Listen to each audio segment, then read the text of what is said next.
Xitoy kompaniyasi O'zbekistonda ish boshlaydi. Salom do'stlar, kanalda yangi bo'lsangiz obuna bo'lishni unutmang. Tezkor xabarlar bizda. O'zbekiston Bosh konsulxonasi ko'magida O'zbekiston Oliy ta'lim, fan va innovatsiya vazirligi, Migratsiya agentligi hamda Xitoy kompaniyasi raisi o'rtasida onlayn uchrashuv tashkil etildi.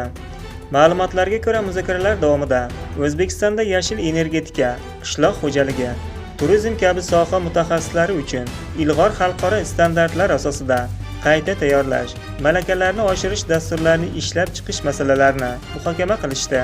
Tomonlar shuningdek O'zbekiston talabalari uchun Xitoyning yetakchi oliy o'quv yurtlarida grantlar ajratish, nomzodlarni tashkil etish xususida fikr almashdilar.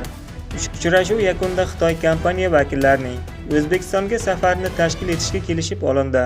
Safar davomida O'zbekiston fuqarolarining ta'lim, kasb faoliyatiga tayyorlash bo'yicha xizmatlar ko'rsatish markazlarini ochish yuzasidan tegishli vazirlik va idoralar uchrashuvlari o'tkazilishi rejalashtirildi.